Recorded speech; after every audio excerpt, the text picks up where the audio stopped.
আমার নাম হলো এস.কে. রন্ধর্নে, deputy engineer, government of Maharashtra, water supply department. আমি একজন অমুসলিম, নন মুসলিম। আমার প্রশ্নটা হলো, আমাদের এই পৃথিবীতে কেন এত ধর্ম সৃষ্টি হয়েছে? আমাদের চারপাশে এত বেশি ধর্ম কেন? এখানে একটা সেন্টেন্স লেখা আছে পিস টিভি লোগোর নিচে, যে পিস টিভি মানবতার সমাধান। এখানে আমার মতামত হলো এই, যে শান্তির জন্য জ্ঞান আর বিজ্ঞতার প্রয়োজন। ধন্যবাদ। ভাই একটা প্রশ্ন করলেন যে পৃথিবীতে এত ধর্ম কেন, এটা প্রথম প্রশ্ন। শান্তি মানবতার সমাধান, এটা পিস টিভির স্লোগান। শান্তির জন্য প্রয়োজন জ্ঞান আর বিজ্ঞতা। আমি আপনার সঙ্গে একমত। আপনার প্রশ্নের প্রথম অংশটা নিয়ে যদি বলি যে পৃথিবীতে কেন এত বেশি ধর্ম, আমাদের বুঝতে হবে যে সর্বশক্তিমান ঈশ্বর, আমাদের স্রষ্টা আল্লাহ সুবহানাহু ওয়া তাআলা পাঠিয়েছেন মাত্র একটা ধর্ম।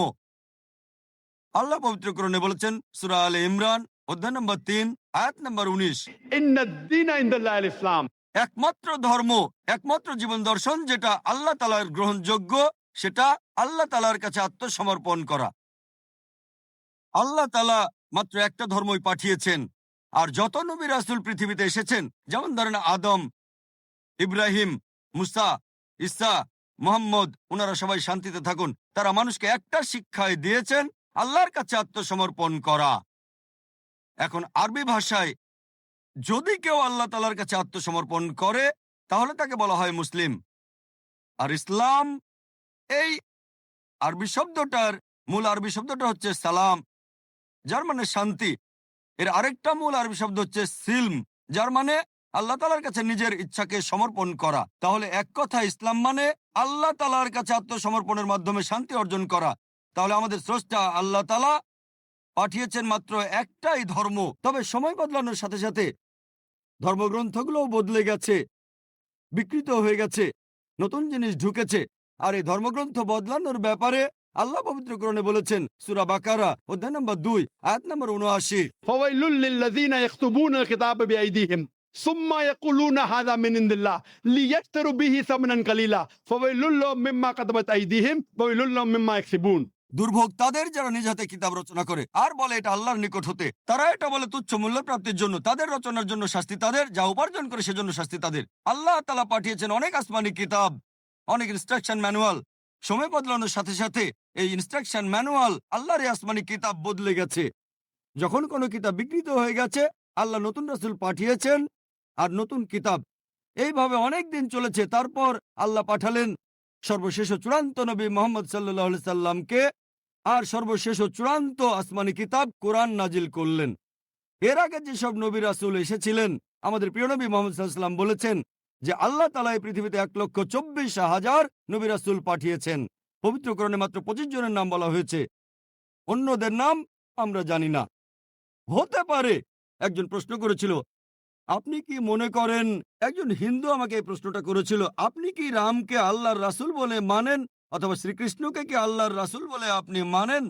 আমি বলবো, যেহেতু নামটা কোরআন হাদিসে উল্লেখ করা নেই, আমি জানি না। হতে পারে রাসূল, অথবা নাও হতে পারে, নিশ্চিত করে বলতে পারছি না। তবে কথাটা মানতে হবে, যেসব নবী রাসূল এসেছেন নবী মুহাম্মদ সাল্লাল্লাহু আলাইহি ওয়াসাল্লামের আগে, তারা ছিলেন সেই সময় আর সেখানকার মানুষের জন্য। তাহলে রাম যদি আল্লাহ রাসূল হয়েও থাকেন, যদি কৃষ্ণ আল্লাহ রাসূল হয়েও থাকেন, তারা এসেছিলেন সেখানকার মানুষ আর সেই সময়ের জন্য। বর্তমানে পৃথিবীর সব মানুষ, তারা থাকতে পারে ভারতে অথবা আমেরিকায় বা সৌদি আরবে বা কানাডায় বা ইংল্যান্ডে, পৃথিবীর যে কোনো জায়গায় তারা মানবে সর্বশেষ ও চূড়ান্ত নবী মুহাম্মদ সাল্লাল্লাহু আলাইহি সাল্লামকে এবং সর্বশেষ ও চূড়ান্ত আসমানি কিতাব পবিত্র কোরআন।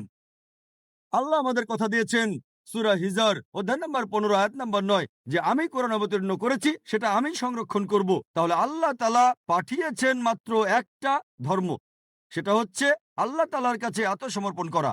ইসলাম মানে আল্লাহর কাছে আত্মসমর্পণ করার মাধ্যমে শান্তি অর্জন করা। আর আপনি বললেন জ্ঞান এবং বিজ্ঞতা দিয়ে শান্তি অর্জন করা যায়। হ্যাঁ, কার কাছ থেকে জ্ঞান? সবচেয়ে সেরা কে? আল্লাহ তাআলা আমাদের স্রষ্টা। কে সবচেয়ে জ্ঞানী? আল হাকিম, তিনি আল্লাহ সুবহানাহু ওয়া তাআলা মহান স্রষ্টা। তাহলে শান্তি অর্জনের সেরা উপায় হচ্ছে সেই জ্ঞান এবং নির্দেশনা মেনে চলা যেটা আমাদের স্রষ্টা আল্লাহ সুবহানাহু ওয়া তাআলা পাঠিয়েছেন। আশা করি উত্তরটা পেয়েছেন। ধন্যবাদ।